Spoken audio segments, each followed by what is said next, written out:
When does something cross the boundary into sexual harassment? When employment is conditioned on submission to sexual advances, or when unwelcome sexual conduct is so severe and pervasive that a reasonable employee would find it to be offensive. The key word here is unwelcome. This is subjective, meaning it is something personal. It's someone's personal view on the issue. So what you might think is a funny joke could be extremely offensive to others. The definition of sexual harassment has been given two categories: quid pro quo or hostile environment. They're like apples to oranges, different appearance and definitions, but both forms of harassment.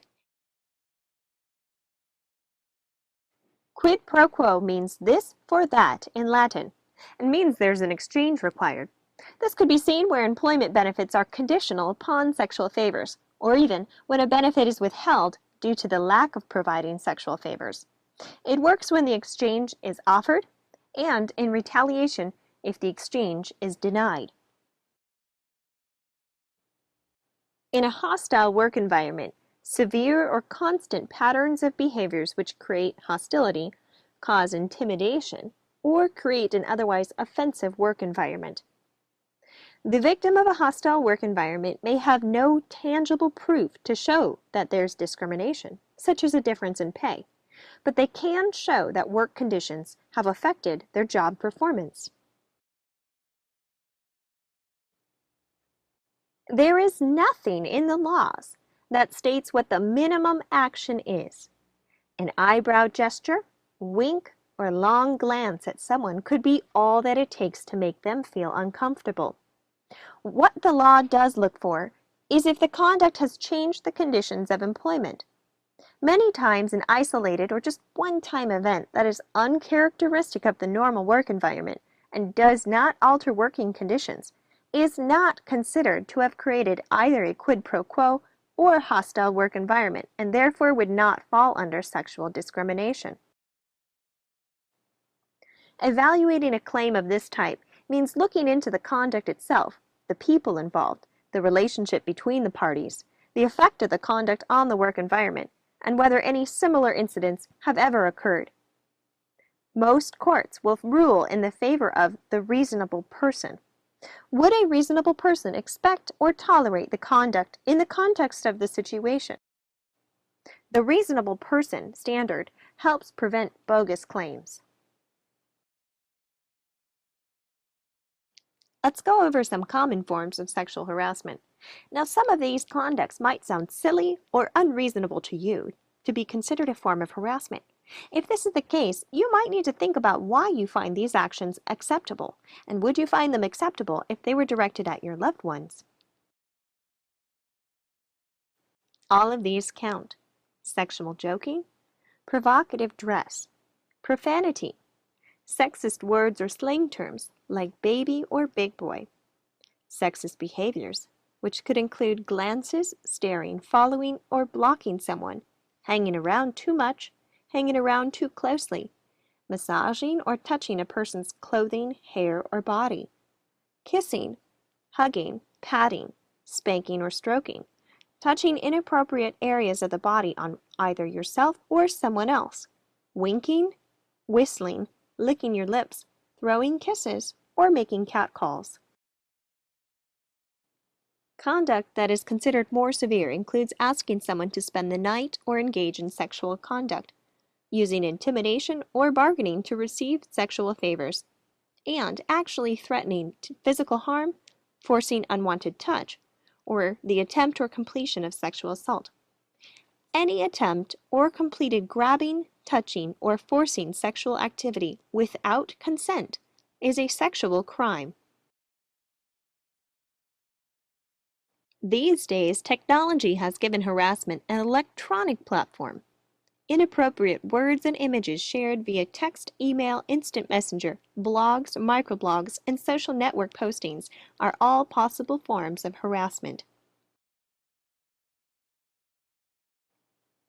When supervisors harass employees, there is a power and intimidation factor that may inhibit the victims from reporting due to fear of retaliation, such as a loss of privileges or their job.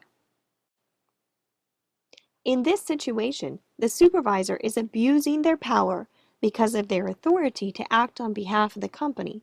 The company also becomes liable for the actions of the individual. The risks for both the individual and the company are high, which makes reporting and stopping these incidents from occurring even more important. In some workplaces, tattling on your coworkers can cause the team to turn against the victim, or can make them appear to be crying wolf to the supervisor if they don't have reason to believe the victim. Sometimes the supervisor might not even have the resources or authority to appropriately address the issue.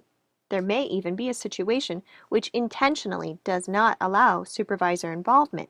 Instead, peer pressure or other pressure is used to protect the team unit and keep its activities private.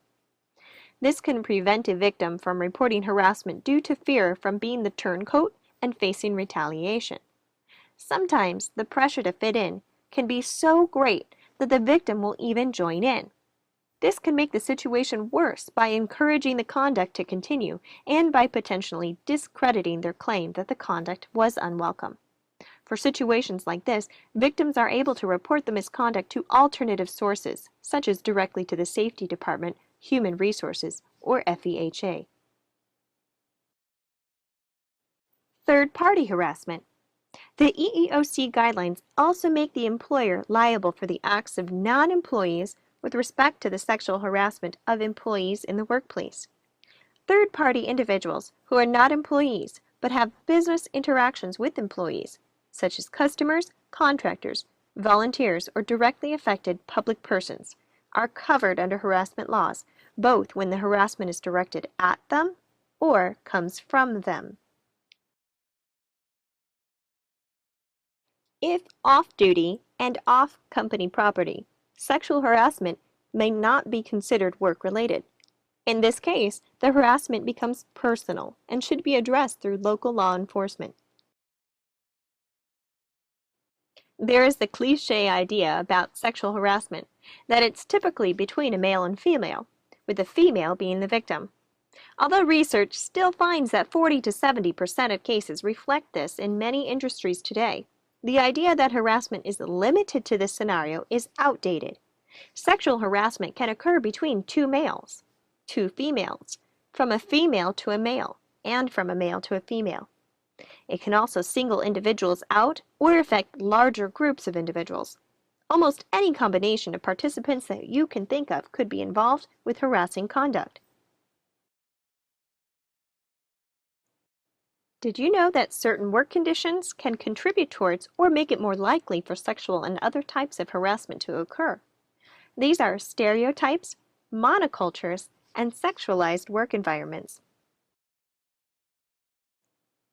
Stereotypes play into workplace harassment where people are treated unequally because they are assumed to be smarter due to ethnicity, assumed to be requiring time off for domestic purposes and therefore are uncommitted to the job, assumed to be lazy because of their physical appearance, and more.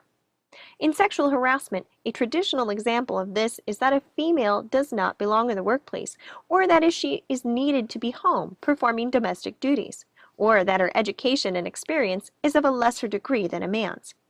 These ideas show up in smaller paychecks, limited promotions, and intimidation tactics used to keep the woman in her place according to their beliefs. How do you know if you're using a stereotype? They're difficult to identify within oneself. A simple way to dispel stereotyping behaviors is to perform a fact check. Examine the individual's actual performance, patterns of behaviors, and actions separately of their sex, race, religion, or any other category. Is this person lazy? Or are they actually being productive and I'm just making an assumption? If you compare their work performance to others, how would they fare? If they're performing well, then the stereotype doesn't fit. It is never recommended to take action based on an assumption that is related to a stereotype. As a supervisor, it is important to help your employees learn to see past these assumptions and do their own fact check. Monocultures are environments where there is all or almost all of one type of person. This could mean the way that they think, their race, their gender, or their social status, and more. People commonly associate themselves with others who are just like them in a form of prejudiced preference that they may or may not even know that they have. This is very, very common. In this case, anyone who is different or in the minority group seems to stick out and can be ostracized or discriminated against almost unintentionally. Developing a monoculture happens for many reasons, which are generally administrative or even regionally based.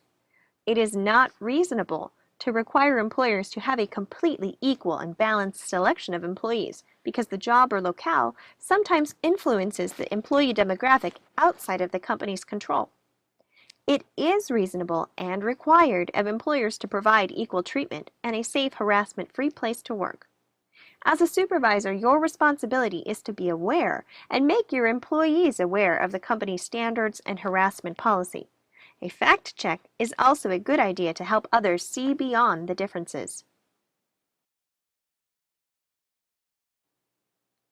A sexualized work environment could be one where suggestive comments, profanities, or lewd jokes are commonplace. One study has shown that when profanity is tolerated in the workplace, women are 3 times more likely to be objectified than in an environment where profanity is not tolerated. Another common case these days is homophobia, where comments that slander or offend homosexuals are tolerated. This creates a hostile work environment for this demographic based on their gender orientation, which is sex discrimination. The bottom line, where misconduct is tolerated, hostility is generated. The solution here is to take a zero-tolerance stance. Your personal tolerance levels and sense of humor should be set aside. In the workplace, harassment is never acceptable. It is important to be sensitive to and aware of these types of environments developing at your workplace. They can open the doors to make the workplace more susceptible to discrimination. Employers can be held liable for harassment that is both known and unknown. That means, if it's known, it means someone filed a complaint. If it's unknown, it means this is based on the culture, context, materials, or otherwise the company should have reasonably or would have known the potential for harassment. As a supervisor, it is your role to help modify or correct the behaviors and conditions in order to preserve a safe place for everyone to work. Harassment has a negative effect on the individual and potentially a destructive effect on the entire workplace. Harassment affects work performance by causing stress and distracting others from performing their work appropriately or safely.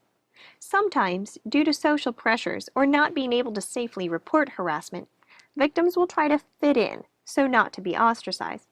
Sometimes they become resistant, which causes them to become the focus of more unwanted attention.